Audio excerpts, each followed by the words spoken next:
اس میں معمولات آتے ہیں یا حدیث کے ان پر عمل کریں.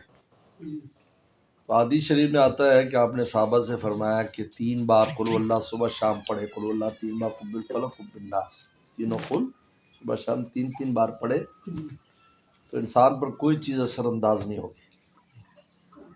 ایک تو اس کا معمول رکھے، سونتے وقت بھی، صبح بھی، شام بھی، تینوں قل 3 بار پڑھے. اور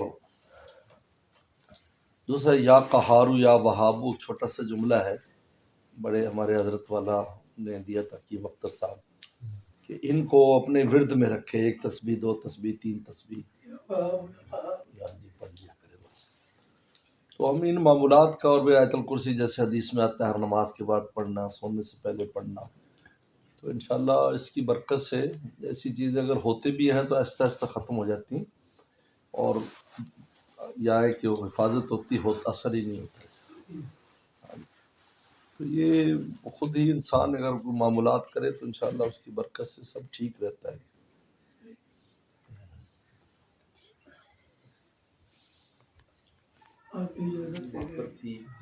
اور ادب احترام کا تعلق تھا جتنے ساتھی بھی میرے کہیں بھی ہیں تو بڑے محبت اور احترام سے مل جاتے ہیں.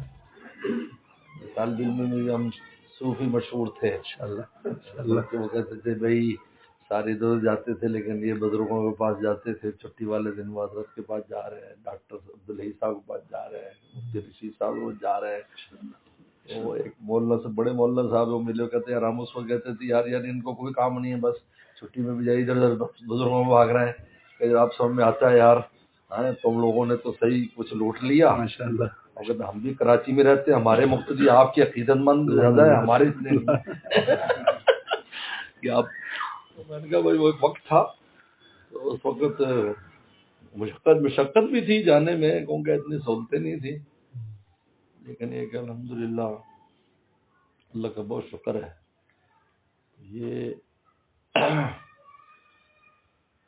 بڑوں کا جو فیضان ہے اس کی عجیب وہ قیمت ہے اور عجیب اس کے اثرات ہیں، کبھی رہ گا نہیں جاتے. ہم تو تصور بھی نہیں کرتے کراچی میں کوئی جانے گا. کراچی میں خاندان اور اس علاقے جانے میں پہلا آدمی ہوں، اور بالکل اجنبیت، کوئی ایک بھی واقف نہیں ہے کہ کوئی ایک بھی. اس انداز میں 4 سال میرے ایسے گزرے، کوئی تعارف نہیں، کوئی نہیں. پنجاب کے صرف 20 لڑکے تھے پورے پنجاب سے، سارے سندھ کے، کے پی کے اور بلوچستان یہاں کے لڑکے بھی. وہ کبھی ملتے تھے تو ان سے وہ پنجابی میں بات، پنجابی بھی بولنا نہیں ملتی تھی، سب پٹھان کر رہے ہیں یا سندھی یا بلوچی. 4 سال ایسے. لیکن جو دوستی ہے تو وہ سندری جو ساتھی ہیں وہ بھی سب مسافر ہی ہوتے تھے، مقامی ساتھیوں سے بھی کوئی تعلق نہیں تھا. کہ مفتی تنویر صاحب پہلے سال 4تھے سال میں آئے تو تھوڑا ان سے یہ نہیں رہتے تھے کراچی میں، آہستہ آہستہ. لیکن یہ بزرگوں کے باہر جانا ہے ان کا بھی کہاں جانا ہے، یعنی اس کو کام سمجھتے تھے کہ ہماری طالب علمی کے کام میں ایک کام یہ بھی ہے کہ ایک بزرگوں پر آئے جائے. استادوں نے ایسا ذہن بنایا کہ آپ نے پڑھنا، تکرار کرنا، لکھنا، مطالعہ کرنا، اس کے ساتھ ایک کام یہ ہے کہ بزرگوں کے پاس آنا چاہیے. اس کو کام سمجھتے کہ یہ کام سیکھنے کا ہے. بھائی میرے ذہن میں ہوتا تھا کہ ہم بہت دور سے چکے آئے ہیں اور کراچی جانا آسان نہیں ہے، تو ہم یہاں جب چلے جائیں گے تو پھر پتہ نہیں مجھے موقع ملتا ہے یا نہیں کراچی کا. تو مجھے اس لیے ابھی اس کام کو بھی یہ بزرگ کیا کہتے ہیں، گرسکار کیا ہوتا ہے، یہ کیا مشکل ہے، یہ کام سمجھ کر. تو اللہ کا بہت شکر ہے اس کا الحمدللہ بے پناہ فائدہ ہوا. خاص طور پر نیت کی جو تصحیح ہے تو ان بزرگوں کے پاس جانے کے بعد ہوئی. عجیب بات ہے، ورنہ جس طرح والد صاحب سے ادارہ ہے یہ وہ ہے، تو ہر ایسے ادارے سے کا جو بچہ ہوتا ہے یا موتن کا بچہ تو اس کے دل میں یہ بات ہوتی ہے کہ میں فارغ ہوں گا تو میں جا کے گدی پہ بیٹھ جاؤں گا. اور یہ بالکل اخلاص کے منافی بالکل. تو ان کو جانے سے حکیم اختر صاحب کی صحبت سے یہ کیفیت تھی کہ دور حدیث تک کہ یار اب ہم کیا کریں گے، فارغ ہوں گے، اللہ میں تو ہی کو کام لے لے، ہم تو کسی خیال نہیں. یعنی یہ خیال بھی نہیں آتا تھا کہ ابا جی وہاں پر مدرسہ ہے یا کچھ، خیال بھی نہیں آتا. ماشاءاللہ یعنی ایسا مٹ گیا، ماشاء اللہ، ایسا بٹھایا کہ بس جی بس اللہ تعالیٰ کی مرضی، پتہ نہیں کہاں کام لیں گے لوگ کی مرضی۔ کیونکہ حضرت فرماتے تھے حکیم اکثر رحمۃ اللہ علیہ، اگر طالب علم یہ نیت کرے میں فارغ ہو کر دین کا کام کروں گا، میں جماعت کا کام کروں گا، میں مدرسوں کا کام کروں گا، میں جہاد کا کام کروں گا، فرمایا یہ بھی اخلاص کے منافی ہے، اس لیے کہ وہ تو اس کی مرضی ہے کہ آپ سے کیا کام لینا، میں بھیج دوں چھوٹوں، میں نے کیا کام ہے، ان کی مرضی، آپ کی مرضی نہیں۔ پرزہ جو ہوتا ہے وہ کاریگر کا کام ہے، پرزہ کہاں لگانا ہے، آپ کیسے فیصلہ کریں گے یہ پرزہ فلاں جگہ لگاؤ جی، مجھے ان کا کام ہے، کام لینا ہے۔ ہمارے والد صاحب چین میں پیدا ہوئے، چین میں انہوں نے ہدایہ بلین تک یعنی 4-6 سال پڑھا، پھر دیوبند میں آ کر 10 سال پڑھا۔ ان کے خیال میں آ سکتا ہے کہ ان کو بھون نگر میں کام کرنا نہیں، لیکن انہوں نے جہاں کام لے گیا بھون نگر آ جاؤ، ادھر ہی یہیں مرنا ہے، سوچنے کی بات ہے۔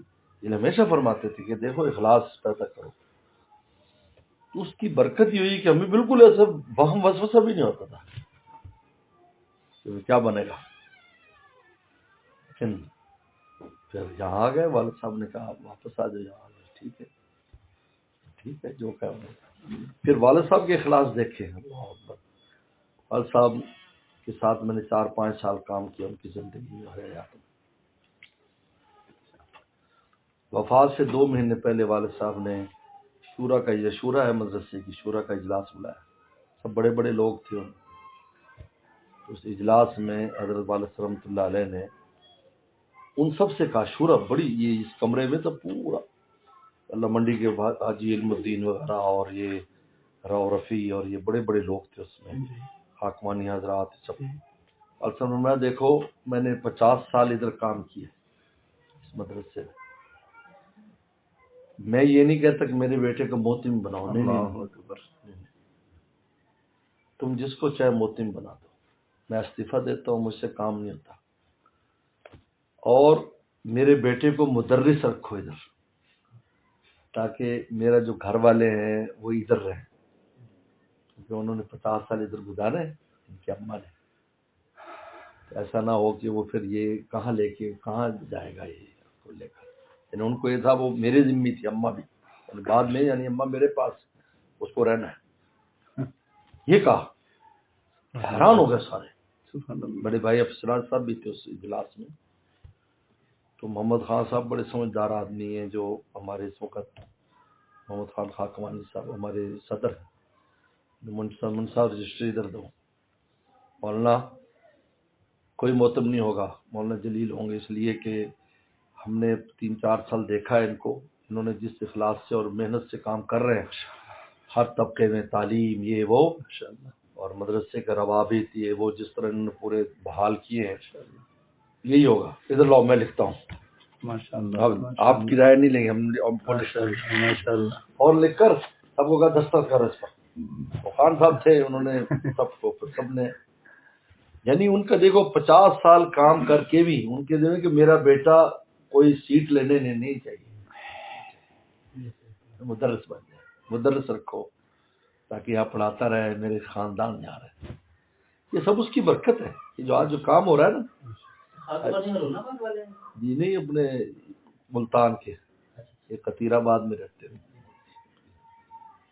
تو انہوں نے اس کی یہ اخلاص کا یہ یعنی وہ ہے کہ کہتے ہیں حدیث شریف میں آتا ہے کہ جب زبردستی آپ کو کسی منصب پر بٹھا دیا جائے تو 2 فرشتے آپ کی مدد کے لیے مقرر ہو جاتے ہیں، سبحان اللہ، آپ کی مدد کرتے ہیں، اور اگر آپ اپنی چاہت سے منصب لیں گے تو فرمایا گویا کہ بغیر چھری کے ذبح کر دیا گیا، اور اللہ کی مدد نہیں ہوتی اس شخص کے ساتھ۔ یہ وجہ اللہ کا شکر ہے، جو کام بڑے مسائل آتے رہے، 40 سال ہو گئے، جیلوں تک بھی ہمیں جانا پڑا، لیکن الحمدللہ کام رکا نہیں، اللہ کا شکر ہے، اللہ کی مدد، کیونکہ فرشتے ساتھ ہیں، کیونکہ نہ ہم نے چاہا نہ ہمارے بڑوں نے چاہا۔ اگر والد صاحب بھی دل میں ہوتا بھی یہ موتم بنے تو یہ بھی ان کے اخلاص کے مناسب ہوگا، نہیں کچھ نہیں، بس تدریس کرے، وہ تو ٹھیک تھا، مطالبہ پڑھائے یار۔ یہ اخلاص جو ہم نے ان بزرگوں سے سیکھا کہ اخلاص کیا چیز ہے. اگر ان کے پاس ہم نہ جاتے تو ہمیں تو اخلاص کا پتہ بھی نہیں چلتا. اخلاص کی تقریریں تو کر لیتے لیکن اس کا دل میں بیٹھنا آسان نہیں ہے. آپ پورے عالم کو چھوڑ کر بس اللہ کی رضا کو سامنے رکھیں اور کوئی مقصد نہ ہو آپ کا. ورنہ ایسے ایسے چیزیں آتی ہیں, ایسی ایسی پیشکشیں آتی ہیں, آدمی سمجھتا ہے کہ میں بڑا آدمی بن جاؤں گا. اس سے وہ بڑا تو اللہ بنانے والے ہیں. تو الحمدللہ ہم نے اس زمانے میں بزرگوں کی صحبت کام سمجھ کر اٹھائی کہ یار یہ بھی ایک کام ہے, جس طرح پڑھنا کام ہے یہ بھی ایک کام ہے, اس کے لیے دوڑتے رہتے ہیں. جی ماشاءاللہ. تو آج الحمدللہ کراچی کے وہ احباب جہاں بھی ہیں, بڑے بڑے شیخ الحدیث ہیں سارے ہمارے زمانے کے جتنے بھی طلبہ تھے. آج کل تو بڑے بڑے شیخ الحدیث ہیں لیکن میرے بارے میں بڑا اچھی رائے رکھتے ہیں. کہتے ہیں بھائی اس زمانے میں انہوں نے جو کچھ کیا اور اس کا جو فائدہ ہو رہا ہے کہ عوام الناس میں کراچی میں الحمدللہ اتنی قبولیت اور اتنی محبت سے لوگوں نے بات سننا اور آنا, مجمع لگا رہتا ہے ماشاءاللہ. کراچی جائیں تو فجر سے عشاء تک مجمع لگا رہتا ہے. کوئی فجر کے بعد آ رہا ہے, کوئی زور کے بعد آ رہا ہے, کوئی مغرب کے بعد, عشاء کے بعد, تو سارے کام پورا کر کے پہنچتے ہیں. اللہ کی محبت کی باتیں ہوتی ہیں. اللہ کا شکر الحمدللہ.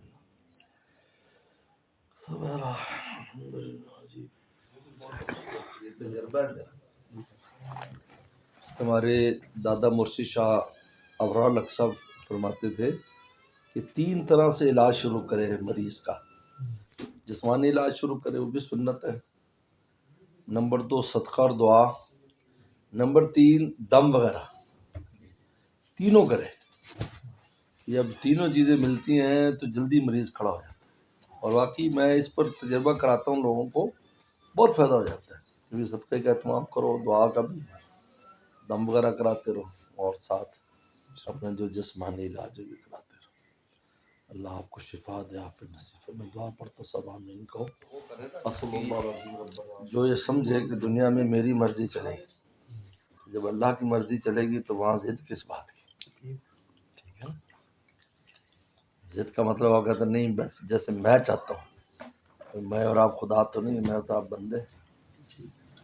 تو بات تو اللہ کی پوری ہونی, بندے کی تو نہیں ہونی.